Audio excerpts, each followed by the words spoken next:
Actually, Friday at about 12 o'clock, I received a report from one of our internal auditors who had indicated the extent of the situation involving Ms. Sabal. We are going to have a discussion with her in terms of what will happen with her employment, and then also in terms of how we will recoup this money from her, because we're very serious about ensuring that there is no misappropriation of funds and there's no misconduct at City Hall, and we want to let the public know that we are taking this very, very seriously.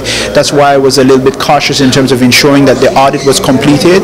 It was completed on schedule, and this morning we're meeting with her and we're going to take tough decisions regarding her and regarding any other person who is involved in any kind of allegations of misconduct at City Hall.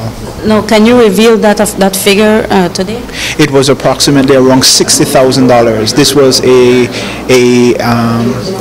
scheme that went on for several years. The earliest, yes, it was from 2009 to 2011, and what happened is that just about a month prior to the elections, members of the Human Resource Department at the City Council flagged it because there was so much regular overtime, and they realized that the authorization documents were not there, and when they queried, they discovered that this was going on. This person was able to do this for so long simply because it was relatively small amounts over a long period of time, and it was areas of our operations which routinely would have on a weekly basis overtime payments. For example, the sanitation department and the works department, they would routinely be out on weekends, so it wasn't something that somebody could look at and see that there was an irregularity all the time.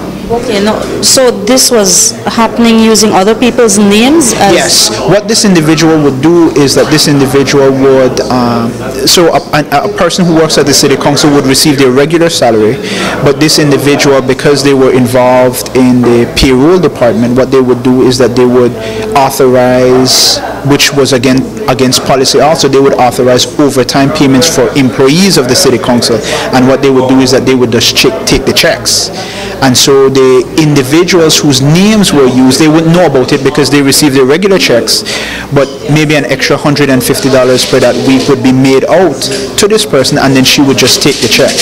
It's just one person right now? It's just one person. One of the reasons why we had done the audit was to realize in terms of the signatures, in terms of our checks and controls, who all was involved. Our indications right now are that only this one person was involved, and the reason that I had indicated that they were able to get away with it was simply because it was relatively small amounts and it was over a long period of time, and so our controls were really weak in that regard. I had said that one of the things that we are doing is that we are really strengthening the audit function. So we're hiring a new chief internal auditor this week.